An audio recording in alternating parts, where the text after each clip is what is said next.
White Breakdown. Dave Jones, Bob Flounders. Kind of a twist this week for the fan base. We're going to be talking about a Penn State win, Dave. I don't know that we saw it coming. I don't think we did when we tried to analyze the game. But Penn State was very much the best team on the field today. Kudos to them. And they're off the schneid, 1-5. Let's try and make it 2-5 next week. Is that a question? I'm gonna be. Question. It's Rutgers. No. Your thoughts? Hey, Dave, do you know that prior to today, the last time Penn State won, it was Graham Zug Day. 2009. Yeah, 3 touchdowns. 2009. Yeah. I was actually trying to remember. I'd forgotten all about that game. I was trying to remember the last time they won in Ann Arbor. They couldn't handle Amish Lightning. They couldn't handle it. The whole thing, the whole season is such an outlier. Have you ever seen you first of all, you got to give Penn State credit because this game, if you looked at the grand scheme, oh, here comes Kaiser. Okay. You want to say hi? There you go. Okay, now go. It's going to be annoying. Nobody had any interest in this game, and all the other fans in the league, other than Michigan and Penn State, were reveling in the fact that no one had any, if you paid attention, any interest in this game. And so this is a game where you really had to motivate yourself, and I thought Penn State really did, against all odds. I mean, maybe it's because they had so much new blood in the game, especially on offense. Their best corner is Joey Porter, right? Their Lee was very good today at running back. Caden Wallace made a great block on the clinching run by Levis. Yeah.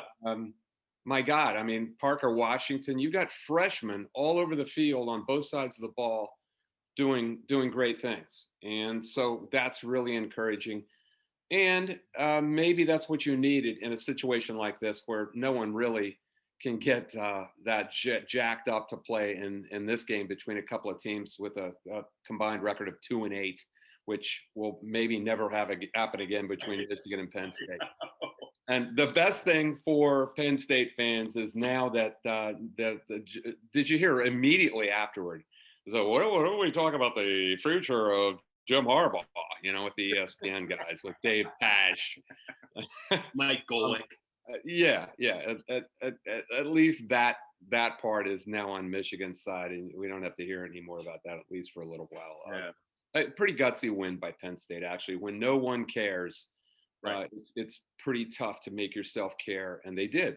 They really did. They acted like they cared.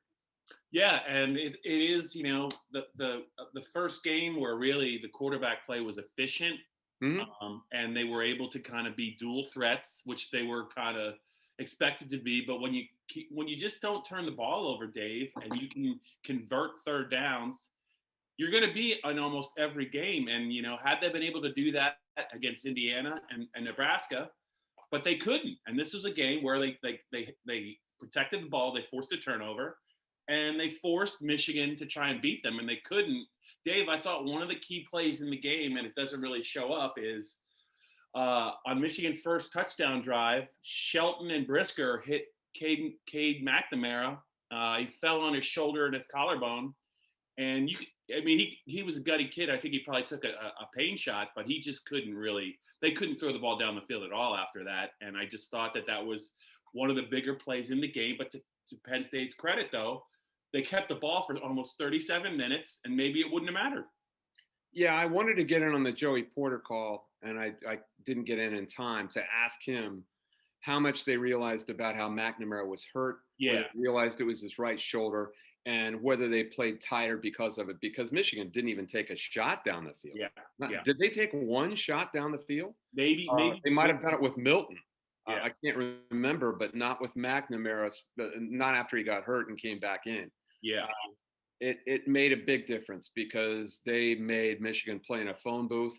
And they don't really have the kind of team where they can do that this year. I don't really know what their offense is. Josh has some problems back there. But, it would go this would happen to Michigan. The one time they finally look like they got a quarterback that can save Harbaugh's bacon, he gets hurt the very next week. And it was pretty clear he was hurt in his right shoulder. there were two passes, I think, the series he got back where he threw one in the ground and flew the other one. That makes perfect sense. I mean, the accuracy wasn't there. And Joe Milton just isn't equipped to do that. He throws passes like that anyway, which he did too when he came in.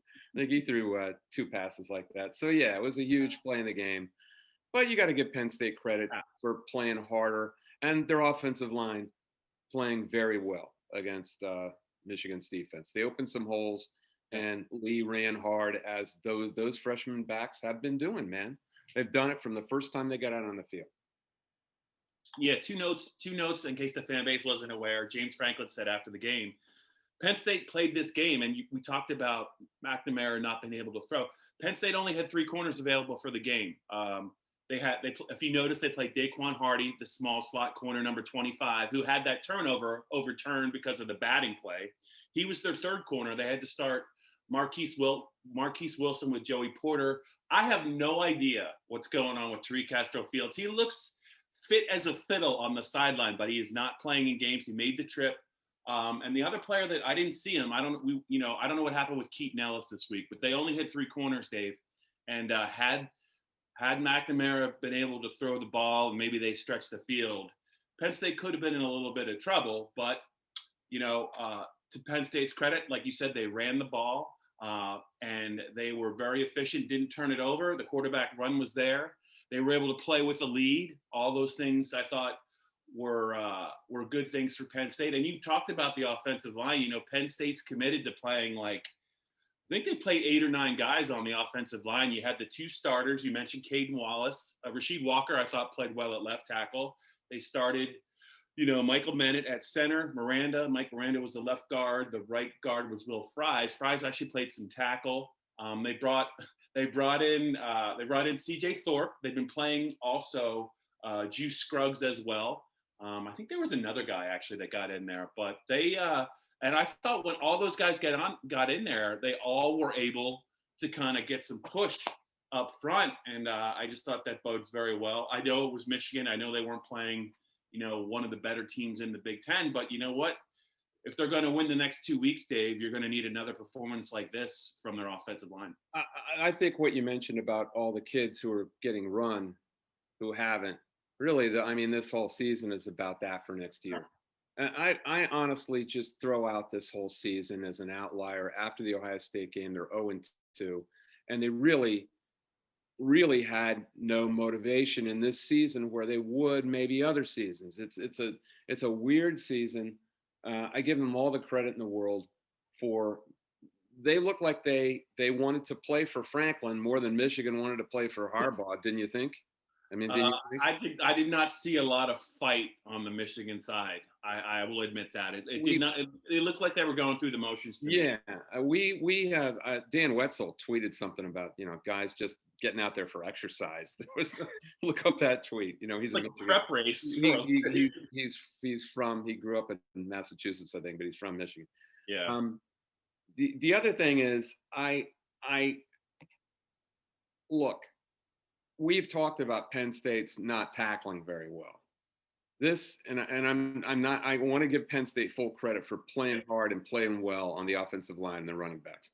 But my God, I can't think of a worse tackling game between a Michigan and a Penn State team ever. Basically, just it looked like an Indiana Maryland game from 6 years ago or something.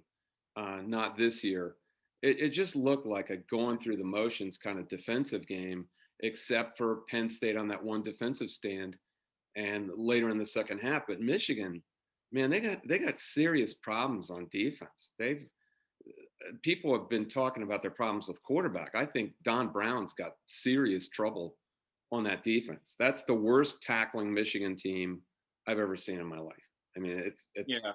There were, as well as that true freshman. So Devin Ford was unavailable. They went with Kevon Lee to start the game. They brought Keziah Holmes in, and he actually did some nice things on some plays as well. Both quarterbacks were used as runners with success. But Dave, to your point, there were a couple of long gains there in the second half where Kevon Lee basically just kind of hid in the middle of the line and then just waited things out took a sharp right turn, broke a tackle, and he was gone like 25 yards down the sideline, and he made it look easy. And when you're a true freshman, it's not supposed to look that easy. Oh, it's not supposed to be easy. And there were guys grabbing, and I mean, he broke 3 tackles on one of those runs in the first half, the long run in the first half. We're just going through guys. We should mention Parker Washington again, Yeah. but man, here's another freshman who's just playing his ass off. He's been doing this from the get-go, and he has always been at that level when some of his teammates have not been. They locked up Dotson pretty well, except for the pivotal drive where they needed the touchdown and got it on the 75-yard, 12-play drive. And he had a couple of important short catches in that one. But otherwise, they locked up Dotson pretty well. They needed Washington.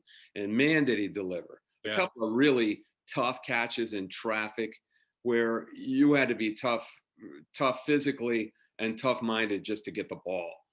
He has been impressed. If you had to name one kid who's been A-level impressive all year, I mean, I don't know how you can do better than Parker Washington, right? To play from the very first game as a true freshman, like you were in your second or third year, which I can only imagine, like in a couple of years, how unguardable he's going to be when you consider he doesn't drop passes, he's quick, and he's got the confidence of the quarterbacks already. He's going to be just really, really hard to defend. And if you try and play man to man against him, he's just gonna shake you, and you're just never going to be able to guard him. I mean, he's a smart, athletic player who plays like a 24-year-old NFL slot receiver, to his credit. So you're right. I would say maybe the biggest surprise of this year would be Parker Washington for me. And I also want to make note of the one pass. I think they had the 3rd and 7 down on the Michigan 12. You remember when Dotson, his first move didn't work. He managed to just weasel into inside leverage and give Clifford a place to throw the ball. It's the 3rd and 7 on the 12. If they just kick a field goal, it's only 23-17 with, there's 9 minutes left to go. Completely different game because they got that touchdown. And that catch for 9 yards meant everything. That was just a toughness play by Dotson. He's not going to get a lot of pub for this game because he didn't do all that much statistically. But you could make an argument that was the single biggest play in this game, just a little 9-yard catch, and doing something with a little pivot and a physical move just to give Clifford a target that converted, and they scored 2 plays later to make it a 10-point game. And we should probably just, even though Sean Clifford, considering what he's been through this year, considering that he didn't earn the start last week, they actually he was the relief guy. For him to bounce back, Michigan's not the best defense in the world for sure, Dave, but you know what, he didn't make any killer mistakes. He ran hard. And his throws were largely either on the money or he put it where the other team couldn't get it. And his best throwing game of the year, wouldn't you say? Yeah. And I just think that mentally, I think I don't want to say, I feel like there's some quarterbacks that might be broken by now mentally after what the first 5 games looked like. And you know what, he just kept. He raised his level of play, and they don't have Freiermuth now, so he's largely working with 2 receivers. They had to call on Isaac Lutz, and I don't think that was ever really part of the plan at the start of the year. No, I mean he's got limited options. I mean he targeted Parker 11 times only because A, he could get open, but B, he didn't have a lot of other choice options. So I think for him to play a clean game at Michigan when you're 0-5, and also to run the way that he did, I mean that was a legit bounce back game for him. Hopefully he can build off it. But Dave, they just don't have a lot of speed on this offense, or anyone that really scares you. So for them to win, they're gonna have to grind teams out, and they're gonna have to protect the ball. No, and for Washington's size, what is he? 5'9", 5'10", 5'10". 195, something like that. I'm just guessing. I think that's what he is. You got to be tough to go in there, sit down in zones, find holes in zones, knowing you're going to get crunched, or fight through guys in man coverage when you're going underneath a lot. Right. Because that's what he's not running out of bounds a lot. He's catching it across the lot in the middle of the field between the hashes. You got to be tough at that size. Right. I know Wes Welker made a living out of it, but there aren't too many guys like that who are 18, 19 years old. So, Yeah, and and I don't think Wes Welker's feeling great right around this time in his life either. I just think that the it's bill's going hard. to come due when you play like that. Yeah, it's hard. It's tough. Do we want to mention before we leave Oh wait, I know I'm right there with you. I'll tee you up. you know what I'm going to say, don't you? Dave, The it's a spike win. at the end of the spike at the end of the. It's a win for Penn State. They're 1-5. They won by 10. But Dave, if they, if the game's a little bit closer, I think we're probably putting that goal line series under the microscope a little bit harsher at the end of the first half, where there was a spike and two fades that just completely ruined well, the spike. 26 seconds to go, right? 20 seconds and a timeout. You got a timeout. Yes. Right there. Penn State was in competition, but I'm giving them the Les Miles game mismanagement time management trophy for 2020. It's over. I'm giving them the award. They're the leader in the clubhouse, and they can't be beaten. It's just, I don't understand it. So okay, we said it. They won the game. And they did a lot of good things. I guess my point is, in your estimation, is this all Franklin or is this Kirk? Like, who made that decision? Well, I wanted to ask, and I didn't get in under the wire. I'll bet you it was Franklin, because I just think there wasn't enough time to really consult. And it's a Monday, Tuesday question after a win. Yeah. I mean, if we had people need to understand this. If we had a normal press conference like we usually do, you don't ask that question at the beginning of a 10-point road win over Michigan, but you do ask it. Yeah, it's a worthy question. That's a Neil Rudell question. It's coming up too. No, it's me. It's usually me. But and I would have gotten the look, but it's a question that needs to be asked. And Neil has asked through our careers a lot of questions too. I mean, between the two of us, and Mark Brennan too.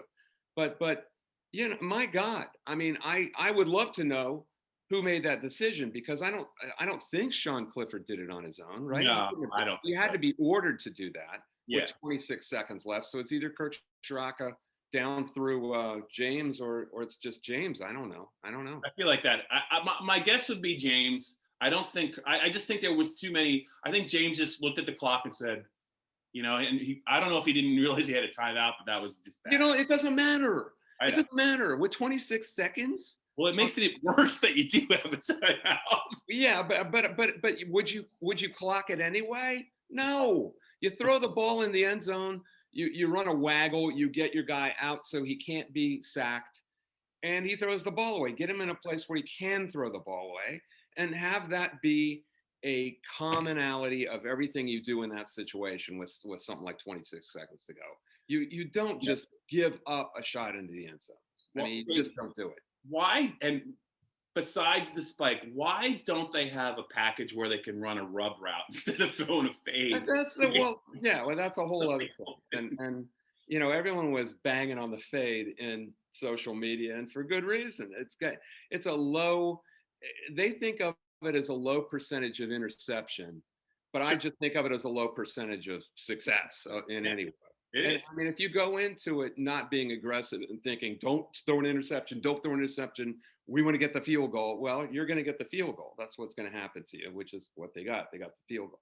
Yeah, I think that's enough of that. I just think the defense is probably smiling if they know that the fade's coming, because they know it's a low rate of succession as well. And we should really mention, I believe they had second and inches on the pivotal defensive stand. Yeah, and stopped them 3 straight times. And for the gaffes that Shaka Tony made, and I guess he had one offside at a really bad time.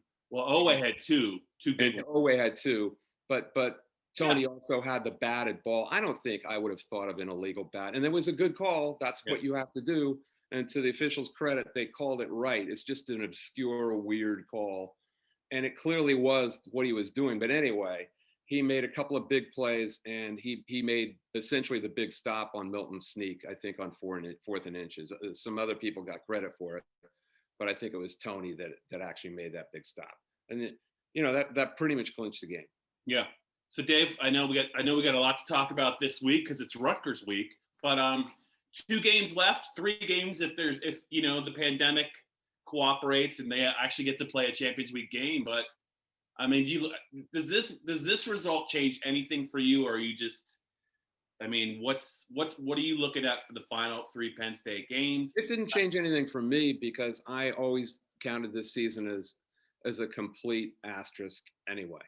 Mm-hmm. People were flipping out about this season. You got to realize the emotional quotient going on after that Ohio State loss. I mean, in this season, people are checking out before the season's even played. Yeah. And what other season like this, where you've got a really good team coming back, would somebody like Micah Parsons opt out? Well, you wouldn't. I mean, maybe we're hitting a time in college football where that'll be more common, where you just opt out and decide not to get injured if you were already a first-round draft choice. I think that's possible. But in a normal college season, he doesn't opt out, and he has every right to opt out. Don't get me wrong. Yeah, right. But they're losing their best defensive player, probably the best defensive player in the Big Ten. And they're losing their top 3 running backs, their tight end. I mean, my God, they lost a lot. And they lost most of it after that second game. So I just, none of this counts very much to me. It doesn't count for Michigan to me, and it doesn't count for Penn State to me. Do you think Harbaugh is going to go to the NFL? That was my final wrap-up question. Okay, This time next year, who's Michigan's coach? Well, see, he's got 1 more year on his contract. I don't think Ward Manuel's going to re-up him at this. Rate. I mean, Golick had a good point for recruiting. You can't let him go into it. And that's necessary. You have to re-up him at least a year, at least a couple of years. He was trying to get re-upped, is what I heard, in the spring before COVID hit. So I don't think Harbaugh wants to leave. I had a problem with Golick's view of the NFL hiring him. What are the Lions going to hire him? I don't know. Who would hire him as a head coach? I think that's. I guess the theory is every year there's 6 or 7 openings, so somebody's got to fill them. I don't know, but you got to pay the guy way too much money for It's $10 million. Championship coach. That's the other thing. I mean, if Michigan wants to buy him out, it's $10 million because that's what he's making next year. Are they going to do that during the COVID austerity? No, I don't think so. So it's really up to Harbaugh. Does he want out of this? Is he a quitter? I think people are jumping to conclusions. Yeah. I think he's Bo Schembechler's boy, and I don't think he's going to quit. Not at Michigan. I don't. No, he's not going to quit on Michigan. That would be a scarlet letter against him in his own mind. Right. Forever. I agree. I just don't think any of this is going to happen. I think he's going to be the Michigan coach next year. All right. I like it. No, I agree with you. I do. I think that this isn't the Niners' job, man. This is where but you're right. He loved Bo. He's a Michigan guy, and he wants to get it fixed, even if he can't. He's going to try and get it fixed. Well, I think they have possibilities with McNamara as long as his shoulder isn't permanently hurt or something. He could have made a big difference in this game, and he wasn't around. So if he believes in him, and they believe in each other, but God knows they were still recruiting pretty well, right? Yeah. I mean, you give it one more go, and I don't believe Ward Manuel should re-up him, but and I don't think he will. But I think it's going to go in. I think both sides just decide to play it out. All these ESPN guys and everyone's speculating. It's what they want to do, and they did it right. They did it before the game was over. This is just a narrative, and I don't think it's for real. I just don't. I got you. I can respect it. All right, Davey, the blue white breakdown, the holiday edition, Thanksgiving special edition, Penn State wins special edition is almost in the books. They're 1-5 at Rutgers next, and then Michigan State, and then who knows? Maybe they'll get PJ Fleck and the Golden Gophers Champions Week. Maybe they'll get the Illini. Who knows? The Big Ten's crazy, just like every other league. You never know what's going to happen from day to day. Games are getting canceled or postponed left and right, so we'll just have to play it out, like you said. What if there's a snowstorm in Beaver Stadium? Or maybe they'll have to play in the what's the name of the Vikings' new place? If they have to go on the road for the The fifth versus fifth. Oh my God. Can you imagine how horrible that would be? We don't have to, not our problem, right? All right, Davey. Happy holidays to you, your family. Kaiser's part of your family. Make sure you give him some attention because he's wound up.